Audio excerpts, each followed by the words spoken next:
এই মোমেন্টটা যে কতটা আনন্দময় ছিল তা বলে বোঝানো সম্ভব না। তাই চিন্তা করলাম এই আনন্দময়টা আমি আপনাদের সাথে একটু শেয়ার করি। তো আবার অনেকদিন পর আমাদের বোনদের সাথে একটা পিকনিকের আয়োজন করলাম আমরা। আজকের ভিডিওটা অনেক সুন্দর হবে, দেখতে চাইলে আপনারা ফুল ভিডিওটা দেখবেন আশা করি। আর প্লিজ আমার ফেসবুক পেজটাকে লাইক, কমেন্ট এন্ড শেয়ার দিয়ে আমার সাথে থাকবেন প্লিজ। আর ফলো বাটনে ক্লিক করতে কিন্তু ভুলবেন না। এন্ড ইউটিউব চ্যানেলটাকে প্লিজ সাবস্ক্রাইব করবেন এন্ড বেল আইকনে ক্লিক করে রাখবেন। আসসালামু আলাইকুম, আমি সাথী সাথী। আলহামদুলিল্লাহ আমি ভালো আছি, আশা করি আপনারাও ভালো আছেন। আবার আপনাদের মাঝে নতুন আরেকটা ব্লগ নিয়ে হাজির হলাম। প্লিজ স্কিপ না করে ফুল ভিডিওটা দেখবেন, আশা করি ভালো লাগবে। Welcome my new another blog. তাহলে চলুন কথা না বাড়িয়ে সুন্দর মুহূর্তটা আপনাদের সাথে শেয়ার করে ফেলি। আমি কোনো ভয়েস দিব না, আপনারা দেখেই বুঝতে পারবেন বাচ্চারা কত আনন্দ করছে।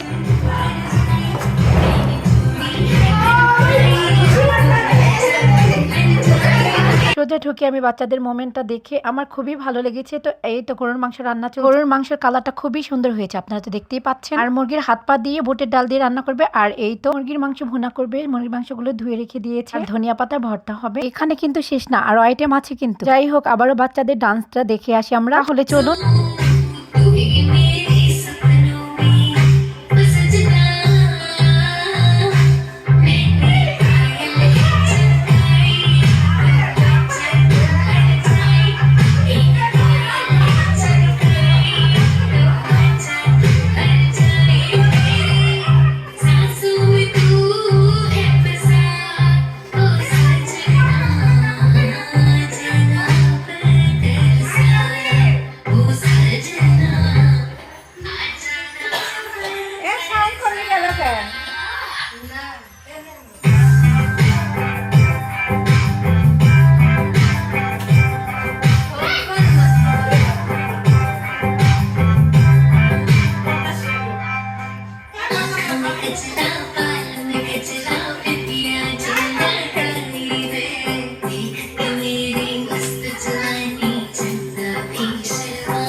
বাচ্চাদের ডান্সটা খুব সুন্দর হয়েছে না? এটাও আমি আপনাদের সাথে শেয়ার করব। মানে লইট্টা শুটকিটা ধুয়ে রেখে দিয়েছে, এটা ভুনা করবে। আর ধনিয়া পাতা ভর্তাটা ব্লান্ডারে করেছে, এত মজা হয়েছে যা বলার বাইরে। আমি একটু খেয়ে দেখেছি, ভীষণ মজা হয়েছে। আর এই তো আমাদের সব রান্না হয়ে গেছে। ও মুরগি ভুনাটা দেখিয়ে দিচ্ছে। আর এটা হচ্ছে ধনিয়া পাতা ভর্তা, এটা শুটকি ভর্তা। আর এটা হলো লইট্টা শুটকি ভুনা। ওর মাংসটা রেপ করে রেখেছে। আর এটা বুটের ডাল দিয়ে, মুরগির হাত পা দিয়ে। আর এখানে ভাত সবগুলো আমাদের সবার হাজবেন্ড আর বাচ্চা কাচ্চা নিয়ে প্রায় 50 জনের মতো। তো বেলাও অনেক হয়ে যাচ্ছে, তো বাচ্চাদের আগে খাবারটা দিয়ে দিচ্ছে।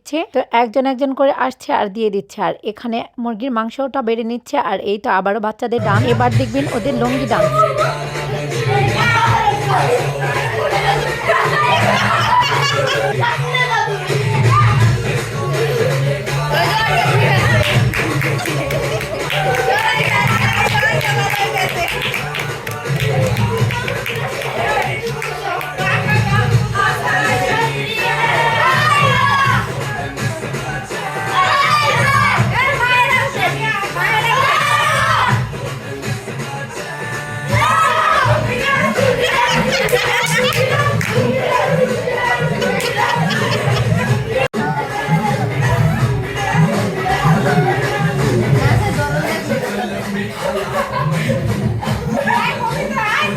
তো ডান্স শেষ। আর এখন যার যার হাজবেন্ডের জন্য পার্সেল নিয়ে যাচ্ছে। আর এগুলা বেড়ে নিচ্ছে যার যার মতো শেষে। তো এখন এক ভাবি তার হাজবেন্ডের জন্য নিয়ে যাচ্ছে, আর আমিও নিয়ে যাব। তো আমি তো ভিডিও করছি, আমি তো আর বাড়তে পারছি না। তো ওরা বেড়ে দিয়েছে আমাকে, আর আমি এটা বাসায় এনে রেখে যাচ্ছি। আপনাদের ভাইয়া আর ছেলে খেলা থেকে এসে একটু খেয়ে নেবে। গরুর মাংস, মুরগি ভুনা, বুটের ডাল, লইট্টা শুটকি ভুনা, শুটকি ভর্তা, ধনিয়া পাতা ভর্তা। তো আমি এগুলো রেখে চলে যাচ্ছি, আমরা সবাই আবার একসাথে খাবো। তো আমি গিয়ে দেখি বাচ্চারা সবাই একসাথে খাচ্ছে। বাচ্চাদের মোমেন্টটা একটু ভিডিও করে নিলাম। তো আজকের ব্লগটা আমার কেমন লেগেছে প্লিজ কমেন্ট সেকশনে কমেন্ট করে জানান। আজকে এখানেই শেষ করছি, আবার নতুন কিছু নিয়ে হাজির হব। ভালো থাকবেন, আল্লাহ হাফেজ।